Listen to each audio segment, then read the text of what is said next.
निशी देवेश से मिलने बाहर की तरफ गई। देवेश उसे देखकर खुश हो गया और आगे बढ़कर उसे गले लगाने की कोशिश की, लेकिन निशी ने हाथ बढ़ाकर उसे वहीं रुक जाने का इशारा किया और कहा, मैं बस यहाँ तुमसे मिलने आई थी, सिर्फ तुम्हारे कहने पर। इससे ज्यादा मुझसे कोई उम्मीद मत रखना। अब मैं वो निशी नहीं हूँ देवेश। देवेश ने निराश होने का नाटक किया और कहा, ठीक है, मैं समझ सकता हूँ। मैंने काम ही ऐसा किया है कि तुम यहाँ तक आई, यही मेरे लिए बहुत बड़ी बात है। लेकिन ऐसे बाहर सड़क पर खड़े होकर बात करना थोड़ा अनकंफर्टेबल नहीं लग रहा? निशी ने बिना किसी एक्सप्रेशन के पूछा, क्या चाहते हो तुम? देवेश ने थोड़ा हकलाते हुए कहा, तुम अगर चाहो तो हम, मेरा मतलब तुम और मैं मेरी गाड़ी में चलकर बैठ सकते हैं। हम वहाँ आराम से बात कर लेंगे। ऐसे सड़क पर अगर किसी ने तुम्हें एक अनजाने इंसान के साथ बात करते देख लिया तो लोग मित्तल परिवार की बहू के बारे में कुछ गलत ही सोचेंगे। मेरी गाड़ी यहीं पास में ही खड़ी है। निशी ने उस तरफ देखा जहाँ देवेश की गाड़ी पार्क थी। जिस तरफ देवेश ने इशारा किया था वहाँ अंधेरा था और सड़क के उस पार था। निशी को ये सही नहीं लगा। न जाने क्यों उसके मन में देवेश को लेकर थोड़ा डाउट हो रहा था।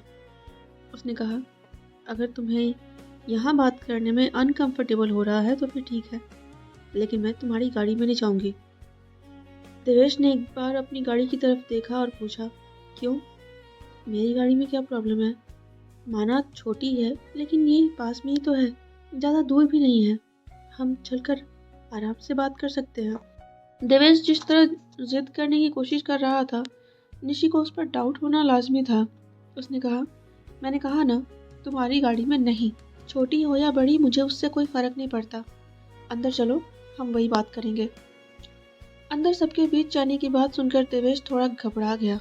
उसने कहा, मुझे तुमसे अकेले में बात करनी थी। तुम इस तरह सबके सामने शर्मिंदा करोगी मुझे। निशी वहां से जाने के लिए मुड़ी और आगे बढ़ते हुए कहा, तुम्हें अकेले में बात करनी है तो तुम अंदर भी कर सकते हो, वरना नहीं। अब ये तुम्हारी मर्जी है, तुम्हें मुझसे बात करनी है या नहीं। या तो अंदर आ सकते हो या फिर वापस जा सकते हो। देवेश को तो अपना प्लान एग्जीक्यूट करना था, चाहे कैसे भी हो। इसलिए पूरी हिम्मत जुटाकर वह निशी के पीछे पीछे चल पड़ा। गार्ड ने देवेश को निशी के साथ देखा था, इसलिए उसने देवेश को रोकने की हिम्मत नहीं की। निशी देवेश को लेकर एक तरफ चली गई जहाँ थोड़ी रोशनी थी, लेकिन वहाँ पर कोई नहीं था। सारे लोग शादी की रस्में देखने में व्यस्त थे और कुछ सोने चले गए थे। शिवी की विदाई होनी थी, ऐसे में जल्द से जल्द बात करके देवेश को वापस भेजना भी जरूरी था। निशी ने अपने दोनों हाथ आपस में बांधे और कहा, तुम मुझसे कुछ बात करना चाह रहे थे, बताओ क्या बात है? देवेश ने चारों तरफ देखा, उसे कोई नजर नहीं आया। उसे तो वहाँ कोई देखना चाहिए था, कोई ऐसा जो उन दोनों के इस गुपचुप मुलाकात के बारे में अव्यांश तक खबर पहुंचा सके। लेकिन निशी उसे जहाँ लेकर आई थी वहाँ तो कोई था ही नहीं। ऐसे में वो कोई गड़बड़ न करते, यह सोचकर उसने अपनी आंखें बंद की और अंश की पूरी प्लानिंग अपने दिमाग में एक बार दोहराने के बाद कहा, तुमने जो मेरे लिए किया उसके लिए मैं दिल से तुम्हें थैंक यू कहता हूँ। तुम अपने पति के साथ रहना चाहती हो तो इसके लिए भी मैं तुम्हें ऑल द बेस्ट कहना चाहता हूँ। तुम खुश रहो, बस यही मेरी चाहत है। निशी ने शक भरी नजरों से देवेश की तरफ देखा और पूछा, तुम वाकई मेरे इस फैसले से खुश हो? देवेश ने जबरदस्ती मुस्कुराने की कोशिश की और कहा, मैंने कहा था ना कि हम पहले दोस्त थे, उसके बाद कुछ और। माना तुम्हें मेरी बातों पर भरोसा नहीं होगा, लेकिन क्या करूं, जब तुमने मेरी लाइफ को एक मौका दिया है तो फिर मैं खुद को भी एक मौका देना चाहता हूँ। यहाँ से जाने के बाद फिर कभी मैं तुमसे मिल नहीं पाऊंगा, ना कभी तुम्हें देख पाऊंगा। तुम तो मुझे मिस नहीं करोगी, लेकिन मैं तुम्हें बहुत मिस करूंगा। तुम्हारे पास तुम्हारा अव्यांश होगा, लेकिन मेरे पास तो कोई नहीं। निशी थोड़ा सा नरम पड़ गई।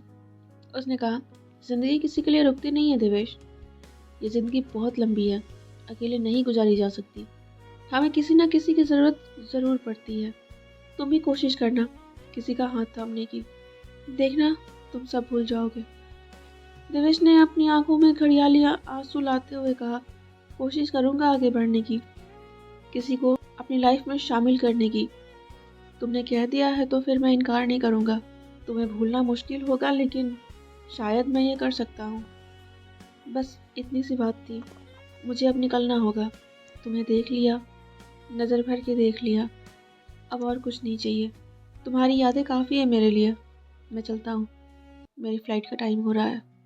देवेश वहाँ से जाने के लिए मुड़ा और मन ही मन बोला, मुझे रोको निशी, मुझे रोको प्लीज़।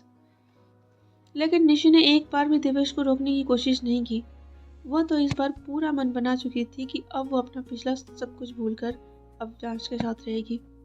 उसके माँ पापा भी खुश हैं तो फिर वो क्यों इस रिश्ते को ख़राब करके अपने माँ पापा को तकलीफ़ पहुँचाना चाहती है। काफ़ी सोच समझकर उसने अपना मन बनाया और देवेश की तरफ से उसने खुद को पूरी तरह से विमुख कर लिया। वहीं देवेश जो चाह रहा था कि निशी उसे रोके, उसकी तरफ से कोई रिएक्शन न मिलने पर वह खुद ही रुक गया और पलटकर निशी की तरफ देखने लगा। निशी ने देवेश को जब ऐसे देखा तो उसने पूछा, कुछ और भी कहना था तुम्हें? देवेश ने अपनी पूरी एक्टिंग इकट्ठा की और पूरे इमोशन के साथ बोला, मैं कुछ मांगू तुमसे तो तुम दोगी मुझे? निशी ने देवेश को शक भरी नज़रों से देखा और पूछा, क्या चाहिए तुम्हें?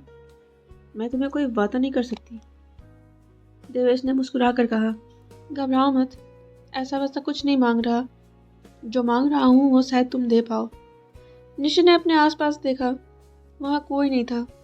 अभी तक तो उन दोनों को किसी ने देखा नहीं था, लेकिन कोई देख न ले इस बात का थोड़ा डर उसके खुद के मन में भी था। इसलिए वो देवेश को जल्द से जल्द यहाँ से बाहर भेजना चाह रही थी। निशी ने पूछा, तुम सीधे सीधे बताओगे तुम्हें क्या चाहिए? या तो साफ साफ बताओ या फिर यहाँ से चले जाओ। देवेश ने कहा, मैं क्या तुम्हें एक बार, सिर्फ एक बार गले लगा सकता हूँ? ये सुनकर निशी की आंखें हैरानी से फैल गई। इससे पहले कि वो कुछ कहती, देवेश ने कहा, देखो मैं तो बस तुम्हारी यादें अपने साथ ले जा रहा हूँ। इसके बाद फिर कभी तुम्हें अपनी शक्ल नहीं दिखाऊंगा। बस एक आखिरी बार, क्या अपने दोस्त को तुम ऐसे ही विदा कर दोगी? सिर्फ एक बार। हमारे बीच जो कई सारी अच्छी यादें हैं उनमें मैं इस एक पल को भी शामिल करना चाहता हूँ। निशी ने अब तक अपना मन कड़ा करके रखा था, लेकिन देवेश के इमोशनल चेहरे ने उसको भी नरम पड़ने पर मजबूर कर दिया।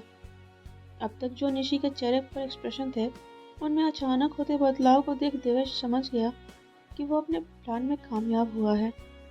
फिर भी थोड़ा घबराते हुए वो आगे बढ़ा और जाकर निशी को गले लगा लिया।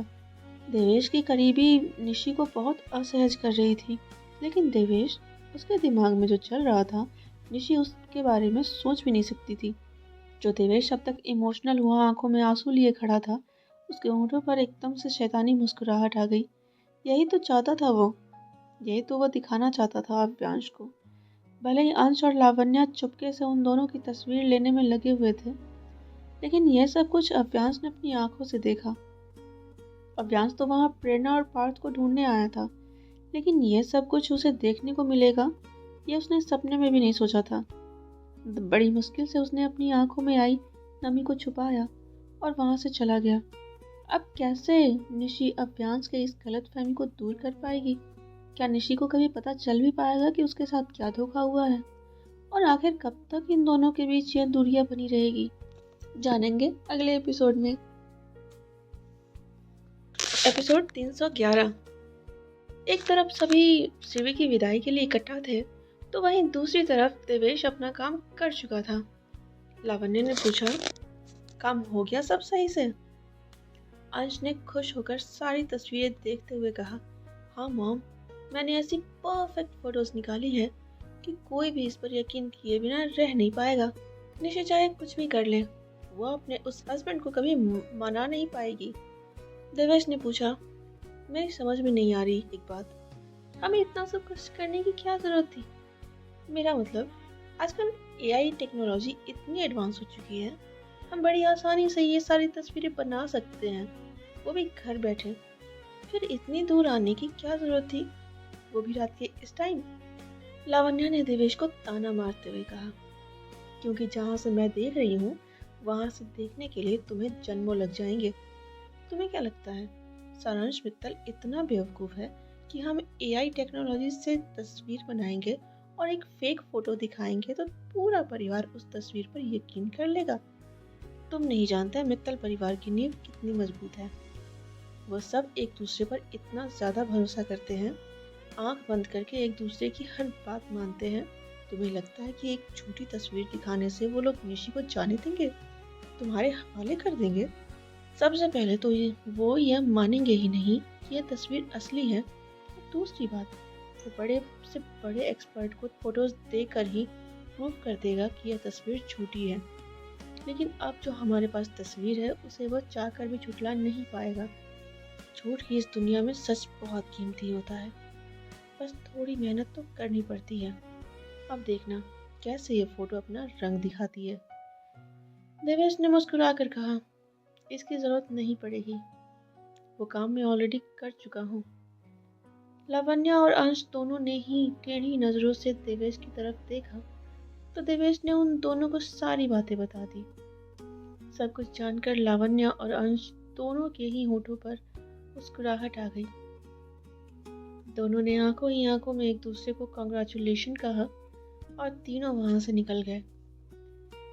निशि ने देवेश को वहां से भेज तो दिया था, लेकिन उसे बिल्कुल भी उम्मीद नहीं थी कि उसे वहां अव्यांश मिल जाएगा, जो अपना फोन कान से लगाए और न जाने कब से खड़ा था।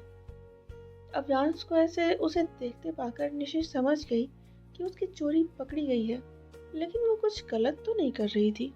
बस अपने दोस्त के लिए उसने थोड़ा सा टाइम निकाला था और कुछ नहीं। लेकिन जाते टाइम देवेश ने उसे हक किया था, मतलब अव्यांश ने उसे देख लिया।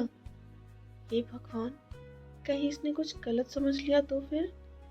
एक तो वैसे ही इसने अलग होने की बात कर रखी है, इसके बाद तो पता नहीं वो मेरी बात सुनेगा भी या नहीं।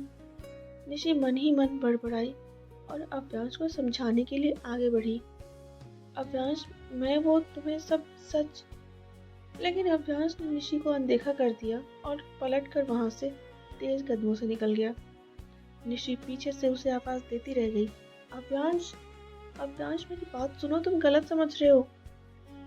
लेकिन अव्यांश बहुत दूर निकल चुका था। निशि ने उसे पकड़ने के लिए अपना हाथ बढ़ाया भी, लेकिन उसके हाथ खाली रह गए।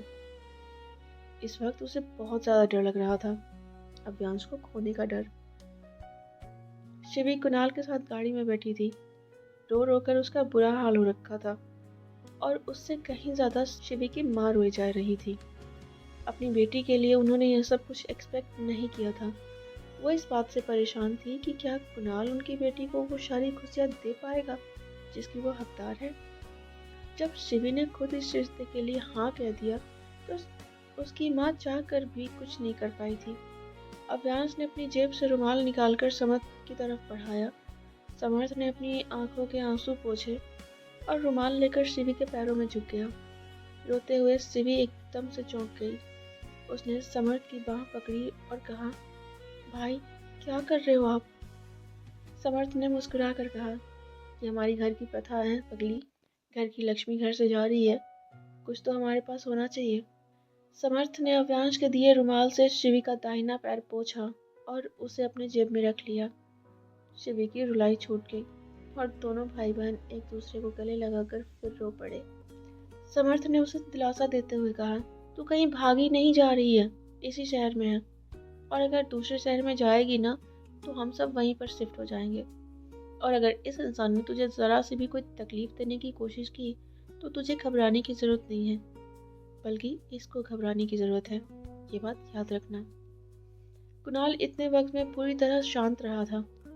न उसने खुशी जाहिर की थी, न ही तकलीफ। उसके मन में क्या चल रहा था ये उसने किसी को पता नहीं लगने दिया था। यकीन तो उसे अभी भी नहीं हो रहा था कि उसकी शादी उस लड़की से हो गई है जिससे वो प्यार करता है, लेकिन अभी समर्थ की बात सुनकर वो चौंके बिना ना रह सका। कुणाल ने बड़ी मासूमियत से पूछा, आप डरा रहे हो मुझे भाई? अव्यांश, जो कुणाल की तरफ ही खड़ा था, उसने कहा, तुम्हें अब डर के ही रहना होगा जीजा जी।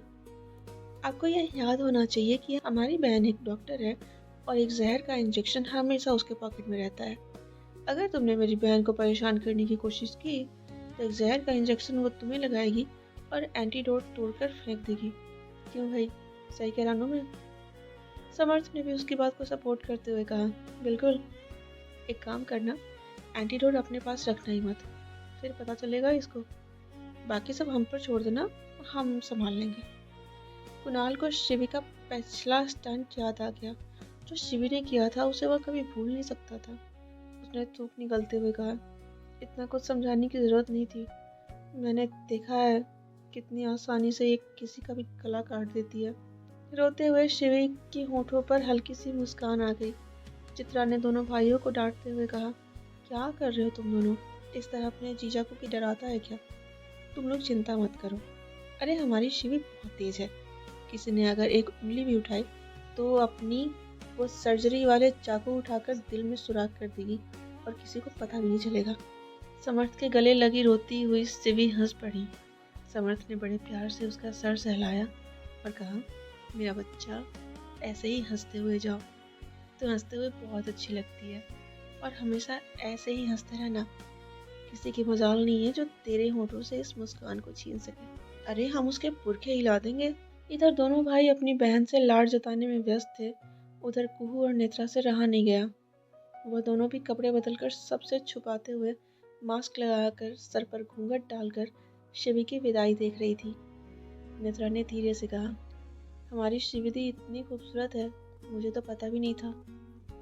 कुहू भी शिवी के चेहरे की तरफ देखते हुए बोली, कभी लड़कियों की तरह नॉर्मल कपड़ों में रहती तो पता चलता ना। अब जाकर उसका असली रूप नजर आ रहा है। नेत्रा ने कुहू की बाह पकड़ी और उसके कंधे पर अपना सर रख दिया। एपिसोड 312। शिवी की विदाई होने के बाद सभी अपने घर लौट आए। सब लोग इस वक्त मित्तल हाउस के हॉल में बैठे आराम कर रहे थे। कुहू के पापा परेशान थे तो माँ अभी भी सिसक रही थी और शिवी की माँ, उन बेचारी को तो अभी तक विश्वास ही नहीं हो रहा था कि अभी अभी उन्होंने अपनी बेटी की विदाई की है। ये सब कैसे हो गया और क्या हो गया, इस पर अभी भी उनको यकीन करना मुश्किल था। इसलिए सबके बीच बैठने की बजाय शिवी की माँ अपने कमरे में चली गई। बेटी के विदा होने से वो दुखी तो थी लेकिन परेशान भी थी। यह बात शिवी के पापा अच्छे से जानते थे, अच्छे से समझ रहे थे।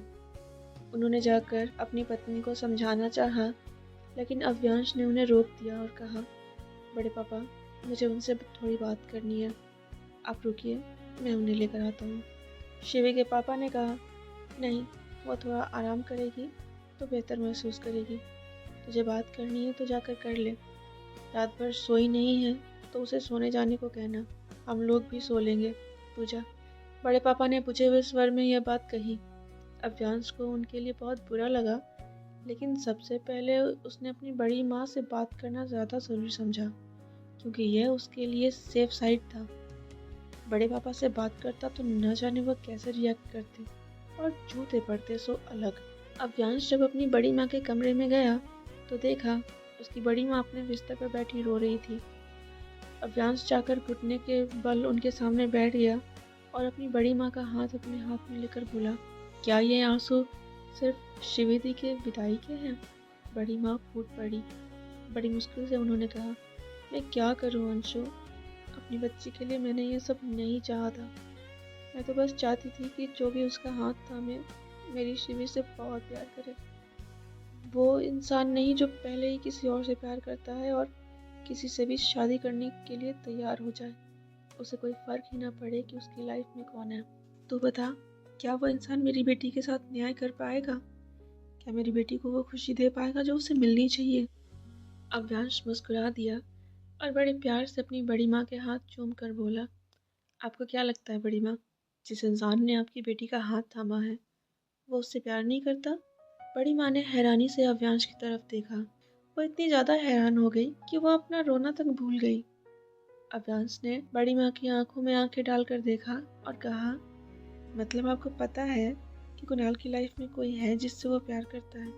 बड़ी माँ ने पलकें झपकाई और कहा, हाँ, कोई है जिसे वो बहुत ज़्यादा प्यार करता है और उसे भूल नहीं सकता, फिर भी भूलने को तैयार है। ठीक है, मैं उसकी इसी बात से इम्प्रेस हो गई थी, लेकिन सच बात तो यह है कि कुहू कुणाल से प्यार करती है, इसलिए वो कुणाल को हर हाल में एक्सेप्ट करने को तैयार थी।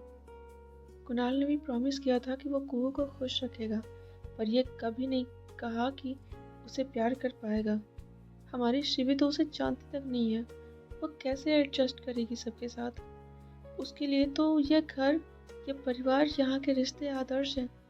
अगर उसे इस रिश्ते में वो प्यार, वो सम्मान नहीं मिलेगा तो फिर कैसे एडजस्ट करेगी। वो मेरी शिवी उससे प्यार नहीं करती, फिर क्यों। अव्यांश उठकर बड़ी माँ के बगल में बैठ गया और कहा, जब आप इतना जानती हो कि कुणाल किसी से प्यार करता है और वो प्यार कभी कुहू दी के हिस्से नहीं आने वाला था, तो मैं ये आपको बता दूं कि कुणाल का प्यार हमेशा से शिवी दी के लिए ही था।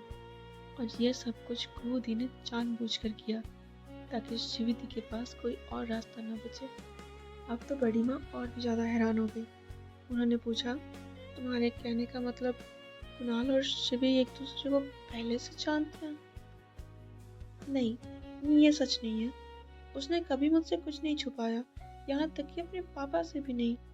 मुझसे ज़्यादा उन्हें पता होती है उसकी सारी खबर। फिर ये सब कैसे? अव्यांश ने अपनी बड़ी माँ को प्यार से गले लगा लिया और उनके कंधे पर सर रखकर कहा, आपकी बात भी सही है बड़ी माँ, लेकिन प्यार यहाँ कुणाल को हुआ और एहसास शिवी दी को। बस उस एहसास से दूर भाग रही थी हमारी शिवी दी। इससे पहले कि अव्यांश कुछ और कह पाता, निर्वाण के चिल्लाने की आवाज आई, अंशु भाई, कहाँ हो तुम? बाहर निकलो। इस सब के बीच अव्यांश निर्वाण को भूल ही गया था। उसकी आवाज सुनकर अव्यांश ने अपने सर पर हाथ मारा और कहा, हो गया लफड़ा, इसको भी अभी आना था। बड़ी माँ ने पूछा, क्या हो गया ऐसा? ऐसा क्या कर दिया निर्वाण ने जो? अव्यांश ने बड़ी माँ को बीच में टोकते हुए कहा, यह सब आपको बाद में पता चलेगा। फिलहाल तो मुझे बाहर जाना होगा, वरना यह इंसान सबका भांडा फोड़ देगा। अव्यांश तेजी से हॉल की तरफ दौड़ा। निर्वाण को इस तरह चिल्लाते देख दादी ने घबरा कर पूछा, क्या हुआ? तू ऐसे क्यों चिल्ला रहा है? और तू था कहाँ? एकदम से गायब हो गया था। निर्वाण ने अव्यांश की पोल खोलते हुए कहा, कहीं गया नहीं था मैं नानी। अंशु ने बहाने से मुझे वहां से दूर भेज दिया था ताकि मैं शादी अटेंड न कर पाऊँ। अव्यांश भागते हुए आया और निर्वाण के मुंह पर अपना हाथ रखकर जोर से दबा दिया, लेकिन निर्वाण को जो कहना था वो तो उसने कह दिया था। दादी ने सवाल किया, अंशु, ये क्या कह रहा है? इसको तूने जानबूझकर शादी से दूर रखा, मतलब? अव्यांश ने घबराते हुए कहा, कुछ नहीं दादी, कुछ भी तो नहीं। आप जानते हो ये पागल है, कुछ भी बकवास करता है। आप कहाँ इसकी बातों को सीरियसली ले रहे हो? खुद को पागल कहता सुन निर्वाण ने अव्यांश के हथेली पर जोर से दांत गड़ा दिया, जिस कारण अव्यांश ने निर्वाण को छोड़ दिया और अपनी हथेली सहलाने लगा। तो नेत्रा का ही भाई है, वो भी ऐसी ही है। निर्वाण ने इस बार सोच लिया था कि वो अव्यांश की पोल खोल के रहेगा। उसने कहा, नानी, आप जानते हो उसने क्या किया? इसको अच्छे से पता था कि मैं शिवी दी की शादी उस गधे कुणाल से बिल्कुल नहीं होने दूंगा। चित्रा ने निर्वाण को डांटते हुए कहा, नीरू, जुबान संभाल कर, जीजा है वो तेरा। लेकिन निर्वाण कहाँ सुनने वाला था। उसने कहा, मैं नहीं मानता उस इंसान को अपना जीजा। ये एक नंबर का लफंगा है वो। कुहू दी और नेत्रा को उससे बचाने के चक्कर में मैं ये भूल गया कि मेरी शिवी दी भी उसके जाल में फंस सकती है। उनको भी किडनैप कर लिया होता तो बेहतर था। अव्यांश ने अपना सर पकड़ लिया। इससे बेहतर था कि वह निर्वाण का गला पकड़ लेता। चित्रा भी सर पीट कर रह गई। उसे नहीं लगा था उसका बेटा इतना बेवकूफ होगा कि सबके सामने इतनी बड़ी बात उगल देगा। अब निर्वाण की बात सुनकर सबका शॉक्ड होना लाजमी था। कुहू के माँ पापा ने जब सुना तो उन दोनों के मुंह से चीख निकल गई, क्या? कुहू को तुमने किडनैप किया था? अब जाकर निर्वाण को एहसास हुआ कि उसने गुस्से में बहुत ज्यादा बोल दिया। उसने इस बात को संभालने के लिए अव्यांश की तरफ देखा तो अव्यांश ने उसे खा जाने वाली नजरों से देखा। कुहू की दादी ने पूछा, क्या कह रहे हो तुम? कुहू का किडनैप? तुम्हें समझ में भी आ रहा है तुम क्या कह रहे हो? चित्रा अपने बेटे की बेवकूफी पर सर पीट कर रह गई। लेकिन अब जबकि सारी बातें सामने आ चुकी थी तो फिर इस बारे में चुप रहना सही नहीं होता। आगे की कमान चित्रा ने संभाली और सबसे हाथ जोड़कर माफ़ी मांगते हुए कहा, पहले तो मैं आप सबसे हाथ जोड़कर माफ़ी मांगती हूँ। मैं जानती हूँ निर्वाण ने जो किया वो सही नहीं था, लेकिन हमारे पास इसके अलावा और कोई रास्ता नहीं था। सभी एक दूसरे का चेहरा देखने लगे, लेकिन सारांश को तो इस बारे में सब कुछ पता था। उन्होंने पूछा, मतलब तुम भी इस सब में शामिल थी? चित्रा ने अपनी गर्दन हिलाई और कहा, हाँ मैं इस सब में शामिल थी, लेकिन मैं अंशु के प्लान में शामिल नहीं थी। जो प्लान अंशु और नीरू ने बनाया था कुछ वैसा ही प्लान कुहू ने भी बनाया था और मुझे उसका साथ देना पड़ा। कुहू जानती थी कि कुणाल शिवी से प्यार करता है और कभी उससे प्यार नहीं कर पाएगा, और हमारी शिवी तो लाखों में एक है। उसके लिए जैसा पार्टनर चाहिए था कुणाल वैसा ही है। शायद उसे कुछ एहसास हुआ था, शायद वो कुछ जानती थी, कुछ ऐसी बातें जो उसने ये ठान लिया था कि कुणाल और शिवी को मिलवा कर रहेगी। आगे की बात अव्यांश ने कही, कुणाल शिवेदी से प्यार करता है, आज से नहीं बल्कि पिछले 1 साल से। ये बात मैं अच्छे से जानता था। इनफैक्ट कुणाल चाहता था कि ये बात सबके सामने आ जाए। उसने पूरी कोशिश भी की थी कि शादी ना हो पाए, लेकिन मोदी ने उसे मजबूर कर दिया था। लेकिन हमें नहीं पता था कि यह सब कुछ इस तरह से होगा। शिविती के मन में कुणाल के लिए फीलिंग्स थी, ये बात मैं भी अच्छे से जानता था, और कुहूदी भी। बस गड़बड़ ये हुई कि हम दोनों ही इस बारे में एक दूसरे से कोई बात नहीं कर पाए। कुहू की माँ बहुत ज़्यादा नाराज़ थी। उन्होंने गुस्से में कहा, तुम लोगों को जो मन किया तुम लोगों ने वो किया। बहुत बड़े हो गए हो तुम लोग, हमारी तो ज़रूरत ही नहीं है तुम लोगों को। एक बार भी इस बारे में हम में से किसी से बात करने की कोशिश तक नहीं की। तुम लोगों से क्या शिकायत करूं मैं, जब अपनी ही बेटी ने मुझे इस बारे में कुछ नहीं कहा। मुझ पर भरोसा नहीं है उसे। और तुम चित्रा, बहुत अच्छी राह दिखाई तुमने अपनी बेटी को। मैंने हमेशा खुद से पहले तुम्हें उसकी माँ समझा। अगर यहाँ कुहू के साथ कुछ गलत हो जाता तब क्या करती तुम, क्या जवाब देती? चित्रा ने उन्हें समझाने की कोशिश की, लेकिन उन्होंने इस बार उसे भी डांटते हुए कहा, कुहू मेरी बेटी है, मैंने जन्म दिया है उसे, मेरा खून है उसमें। तुम्हारे बहुत एहसान है मुझ पर, लेकिन इसका मतलब ये नहीं कि उस एहसान के बदले तुम्हें कुछ भी करने की इजाज़त है। ये पहली बार था जब कुहू की माँ इतनी बुरी तरीके से चित्रा से बात कर रही थी। चित्रा की आंखों में आंसू आ गए, लेकिन बड़ी सफाई से चित्रा उन आंसू को छुपा गई। कुहू की माँ ने अव्यांश से पूछा, कहाँ है मेरी बच्ची, कहाँ है कुहू? अव्यांश ने शर्मिंदा होकर कहा, कुहू दी इस वक्त अपने घर पर है, अपने कमरे में। इतना सुनने की देर थी कि वो भागते हुए बाहर निकली। कुहू के पापा भी उनके पीछे पीछे दौड़े। उनको बुरा फील हो रहा था। उन्होंने अपनी बेटी के लिए न जाने क्या कुछ सोच लिया था और क्या कुछ गलत उनके मुंह से निकल गया था। दादी ने अव्यांश की तरफ नाराजगी से देखा और कहा, कम से कम तुम लोगों को इस बारे में बड़ों से बात करनी चाहिए थी।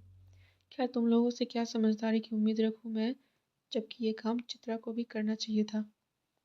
इस बार तुमने बहुत बड़ी गलती की है, बहुत बड़ी गलती।